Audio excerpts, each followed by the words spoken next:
Hey everyone, got an interesting one for you today, as you might have seen from the intro, but I'd like to start with my latest creation, my first livery to help promote the channel, and what better car to have it on than the brand new Aston Martin GT3. Now, I am primarily a prototype driver, spending most of my time in the GTPs, but I found myself gelling quite nicely with this car.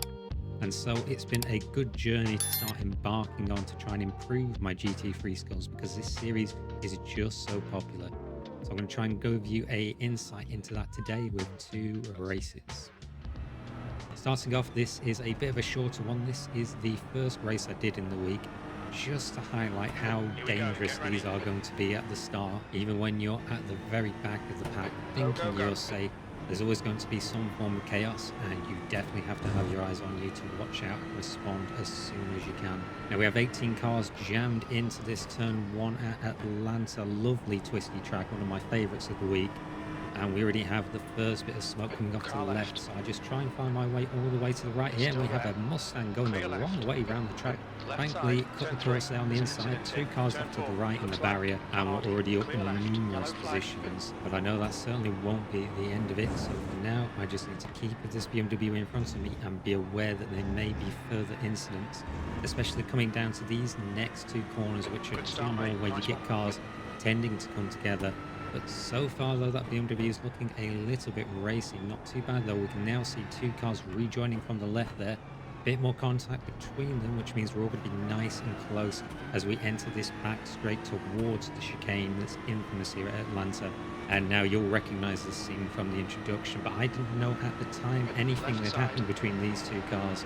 So I just expected here that I'm going to be trying to battle around the outside of the chicane, and these two BMWs are going to be very racing with each other, so I do brake a bit early, give them space, and then suddenly there was that incident which completely caught me off guard, not expecting that at all. So we'll now go back and look at the evidence leading into this case.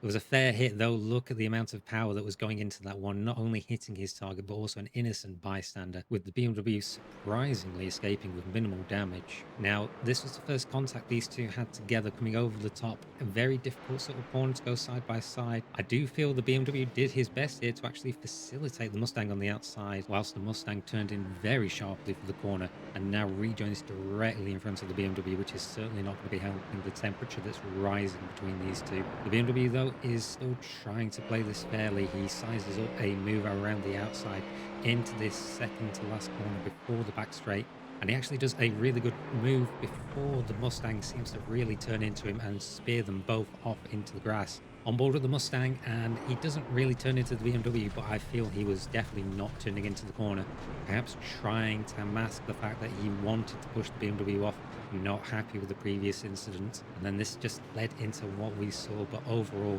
this is certainly not acceptable by any standard on either party.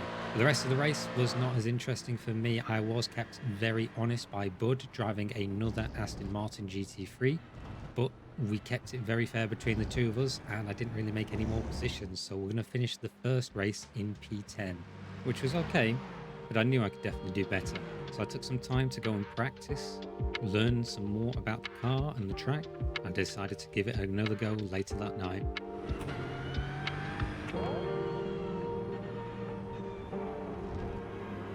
So once more, we are starting at the back in this new race, but I definitely am a lot more prepared than I was the first time around. And I was hoping to get a good start too, until I saw all the cars in front of me braking really hard there, underestimating the start of the leaders. So there goes the opportunities I was hoping for into turn one, which means I'm just going to have to settle for now to see what sort of chaos is going to unfold, because this is another top split race, and top split is always top egos. But surprisingly, so far at least, it's all very tame compared to that first race. Everyone's in a nice single line, all chasing each other down the hill here. We'll have to see how long this will last, because we are coming into that infamous turn 5 with all those bumps on the outside which tend to catch people out. We already have the first one and a second Mustang, which we nearly get collected by. just about avoiding them by diving to that inside. This is the danger when you're running so close to the car in front of you, especially these big Mustangs, which gave me little time to respond, but I just about avoided him. And we're going to continue on now into the race because the Mustang we were chasing is making a move down the inside with that BMW. Nice and tidy. They're going to get the position. I try and close up a bit myself, but I get a little bit too close to the back of the BMW, which then means I get a poor exit onto this very long back straight. So I'm not going to get him into the chicane, but I am going to get a good opportunity as we round out of the chicane, and there's a Ferrari facing the wrong way. That seems to have spooked him because he has a bit of a lift, and we suddenly find ourselves in a big run. I quickly try to squeeze down the inside, just about making it with that 0x contact, but we are now on the inside into turn 1, so just have to brake a bit later, carry the speed. Thanks to the Aston Martin feeling so good here, like it actually has some downforce, which gives it a lot of stability and gives me all the confidence I need to make a move like that. Back onto lap 3 now. We caught back up with that Mustang who we saw earlier, who is now hounding the other Aston Martin in front of us. Definitely looks like he's going to be a racy one, so I'm going to be keeping an eye on him because that means he more than likely might end his own race if he makes a mistake. Now he's very close to the Aston on the back stretch, so he's definitely going to start closing up. There's not a lot of slipstream with these cars, but as we can see on board of the Aston, he is definitely filling the mirrors with that mean-looking Mustang. And Alvaro, who's driving it, now makes the late move, diving to the inside. He's going to make it to the apex, and now the Aston has the difficult task of trying to carry here around the outside. He keeps his nose in, though, and Alvaro seems to underestimate that because there's contact between the two of them, and Alvaro's very much losing control of the car as we come into it. We're almost free wide until I hit the backside of that Aston. I'm going to get the position though, and we can see in our rearview mirror Alvaro just about recovers from that incident, managing to keep it on the track, but he's definitely not going to be happy with that Aston for trying to come back at him. Perhaps he could have left more space, but we don't have time to think about that because the Aston seems to be a bit slow into turn 1 with another car off to the left hand side. This might be my opportunity now to jump on the Aston and get a position because Alvaro is already right behind me, putting some pressure on, and it's not looking good because that Aston has managed to get a bit of a gap in front of us on this run down to turn 5. I'm going to have to be brave here, but I still can't go too far wide because I can still easily lose the car over those bumps. Alvaro, on the other hand, completely over the curbs. The Mustang's so much better at taking those sort of bumps, definitely giving him the advantage in this race, and partly why this car is so dominant here at Atlanta. But the Aston is definitely not bad either, and as long as I can get a good exit coming onto this long back straight, I might be safe. But Alvaro is still tucked in right behind us, looking beneath my wing, giving him all the slipstream whilst I'm getting only a tiny bit. Not that it really makes much of a difference with these cars, but every little helps on this sort of a run into the chicane. Now my plan is to go around the outside because I want the inside for the next 2 corners, so I'm not going to defend it. I'm going to let him take the inside, but I then go very deep. I'm just about able to keep it on the track. This lets Alvaro execute the perfect switchback as he comes across in front of us. This was a good move from Alvaro, definitely anticipating the move I was going to make, setting himself up to both go down the inside and still leave the space for me, which also gave him time to react to me going deep and set up that switchback. Lubov also messed up a bit there. We saw him cut across the grass and get the slowdown, which is going to bring him back into contention. And Alvaro's jumping on the opportunity, going too wide now through turn 1 with him braking very late. And now going again too wide over the top of the hill, making a big roadblock in front of me, meaning I have nothing to do except watch these two start battling on the run down towards turn 5 until eventually Lubov backs out of it. I have to back out too, otherwise I was going to go into the back of him there, which means now I'm a little bit further back on the run out of turn 5. But this is the land of opportunity, and opportunities will come if I can keep up with these two, which shouldn't be an issue because they definitely look like they're going to be fighting. But now, though, I just need to knuckle down and not make any more mistakes like I did before. 2 laps later, and my patience was going to pay off because Lubov was very slow through the chicane, so just look how much I can close up, really getting underneath his wing, having a bit of a sniff because I want to spend the majority of this lap as close as possible to Lubov, because I need to start putting the pressure on him. He has the slipstream of Alvaro in front of him, which is making it difficult for me to make any sort of move. So to try and dislodge him from that, I need to force him into a mistake. And by putting the pressure on, you can see he's now trying to close up on Alvaro, which is leaving him in a difficult position as I'm filling his rear view mirror. That pressure is going to get to him at some point, and this might just be it into turn 5, which is why I brake a little bit early, giving him space. As we're watching him bouncing far over the curves, I duck to the left to avoid his rejoin, as it looks like he's gone into the barrier. Looking at the replay, he got very lucky that this wasn't a harder hit. He could have easily taken some nasty steering damage, which would have put him off his race. We'll skip forward a few laps now because I got released to hunt down Alvaro with Lubov stuck behind me.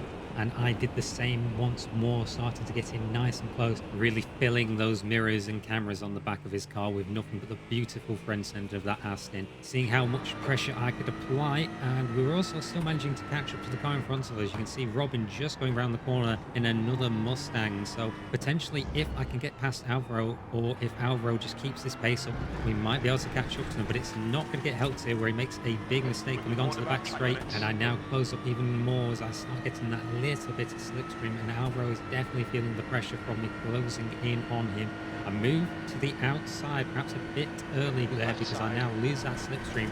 I lose momentum, getting only just alongside him into the braking zone.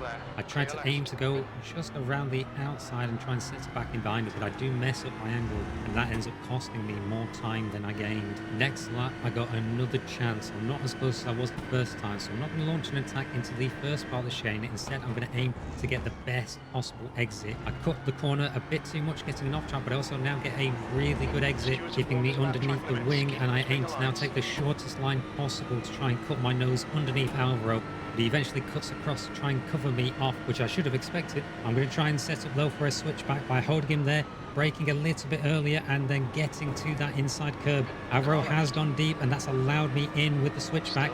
We're now side by side over the top of the hill. I take as much curb as possible and then sweep around in front of him, getting the position, and he's now stuck behind me on this run down to turn 5, where he can't really launch a counter attack unless I make a big mistake. Coming through turn 5, I do go pretty wide over the curves. There's a lot of bouncing, but I'm able to keep control of the car just about and keep the place. This was really difficult coming over the top. I had to try and take as much of that inside curb just so there was enough space for Alvaro on the outside. We actually did really well to go side by side there, and I wasn't expecting to actually come out ahead, so it worked out very well for me. And to make things better, the car in front also had a moment through turn 5. They get this nasty slide going, pretty sick actually, but they get caught by the sand and they lose a lot of momentum. So as we rejoin, I'm catching up to them very quickly these two corners, especially this one here where they slam on the brakes and I'm almost into the back of them. But that's also going to give me a better exit because I'm going to stay tucked in nice and tight beneath that rear wing, getting the little bit of slipstream that is available, which is going to start pulling me in that little bit closer. I'm going to try and make a move into the chicane. So we're going to see how Robin responds as I'm closing and closing. I move to the inside line. He reacts. I tried to go for the outside, but he's moved a little bit. I felt under braking, so there is contact between us. I recover the car and just tried to carry it around the outside. Looks like Alvaro tried to put his nose in around the outside as well, but I didn't really see it whilst I was trying to get the car going again. Not happy with how this one went. I felt Robin's defense was a little bit last minute, and then I definitely did not like how he moved there. He didn't even really hit the apex himself, which then pushes me wide, and I just didn't see Alvaro trying to take it around the outside. On board, you can sort of see there's a double move there with his steering clear as day, and he's braked so late that he didn't even get to the apex himself. Alvaro's going to come off the worst here, though. I didn't actually seem to get any damage, but Alvaro really gets pushed wide by me just because I'm so focused at still trying to make the corner. He did have a good opportunity, but I was just not really paying attention to what was going on behind me at this point because, understandably, I was not happy and a little bit angry. Let me know what you thought about that in the comments. Did Robin make an unfair double move? Did he move under braking? Because to me, I am not happy with what he was doing. But back to the racing, and I managed to stay right with him over the course of the lap. So coming once again onto the back straight, I'm very close once more, but I'm going to play this differently, knowing now what kind of driver Robin is going to be. Instead, this time, I'm going to focus on the exit coming out of the chicane. Something I found I could be really good at once I've got my mindset to it. So I'm going to open up the corner a little bit, aim to go in, but Robin is actually quite slow on that apex. But I'm going to now use that and the drive of the Aston to start forcing my nose up the inside, taking the shortest line possible, and that's going to get me alongside Robin as we come across the start finish line. He comes across trying to hold me to a tight line. That doesn't bother me one bit, because I know I can break that a little bit later and get to the apex. So Robin does try to sweep across behind us. However, he is now under pressure from Lubov, looking to go to the inside as well across the top of the hill, but they don't quite make it, meaning that Robin at least maintains that position. But we've got the position, which is all that matters, by playing to the strength that I did have, getting that exit and then holding the tight line, which gave me the inside into turn one. And you've seen now I can make this move work several times over. The Aston, again, really good under the braking, staying nice and stable, letting me carry more speed than those Mustangs can do, and then just keeping it nice and tidy over the top, as Lubov's pressure was keeping Robin too focused on defending rather than attacking me, which gave me a nice clean line down the hill. And Lubov's attack wasn't ending there from the top. He's going really close in behind Robin and now looking to the inside. Robin's moving around though. Lubov's still committing to that inside line, so Robin moves back across, trying to open up the corner. But Lubov just commits down that inside like I did into turn one. But Robin is now firing back at him into this next right-hand corner. There is contact, and Alvaro joins out of nowhere, giving Robin a massive shunt from behind, which actually pushes him into the position once more. Then Alvaro and Lubov were fighting through the chicane. All this was giving me a nice gap whilst they were busy battling amongst each other for the final places onto the last lap of the race. And Alvaro is now closing in behind Robin. He's going to have the run on the back straight towards the chicane, so we're going to see how Alvaro's going to attack on this one. Robin does start moving across early, and Alvaro still looking to the outside, but Alvaro now makes a last-minute move. Knowing what happened to me earlier, he dives to the inside very, very late on the brakes, just about keeping it on the track, but we can see that Robin is now setting up the switchback, and Alvaro hasn't covered him off, and Robin is now taking that short line to the finish line, which is going to get him the position, giving him P12. Much to the dismay of Alvaro, but that gave them an exciting finish and gave me a nice easy finish in front of them for a P11. Not as good as the first race, but my god, that was some real fighting I had to do to get there. Really good fighting with Alvaro and Lubov. I at least believe that in the end it was an okay battle with Robin, though I definitely believe he could have been a bit fairer with how he was defending. Still, that is going to be the end of today's races. I hope you have enjoyed it. If you did, please give a like and subscribe, as that helps me a great deal on the channel, and I hope to see you all again next time.